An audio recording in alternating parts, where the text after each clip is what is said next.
There are two gigantic misconceptions when it comes to betrayal.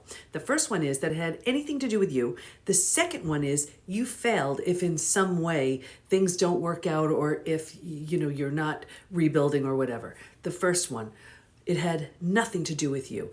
Even though it was done to you, it isn't about you. This was someone else's lack, insecurity, the response to unhealed trauma, a million reasons.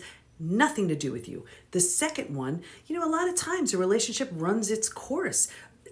Just because a relationship goes for a really long time doesn't mean it's a good one. Doesn't mean it's based on on authenticity or integrity or love. I mean, honestly. So when you're looking at it like, well, somehow it failed because of betrayal or because you couldn't get back together, not the case at all. Not the case at all. The challenge comes in when you don't do the healing work because of it. You want to use that trauma, that pain, that feeling of being blindsided, like the rug was completely pulled out from under you, which it was.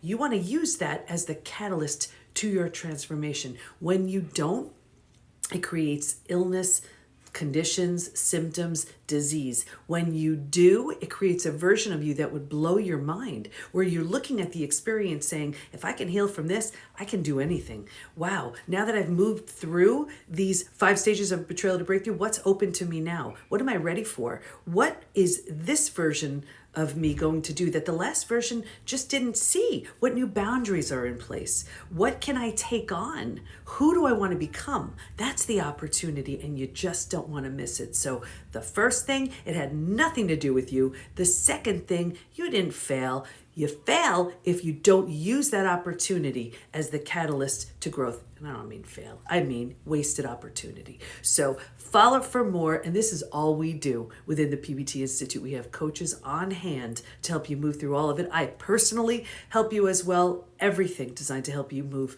physically, mentally, emotionally, psychologically, spiritually through probably the worst thing that's ever happened to you. So here to help.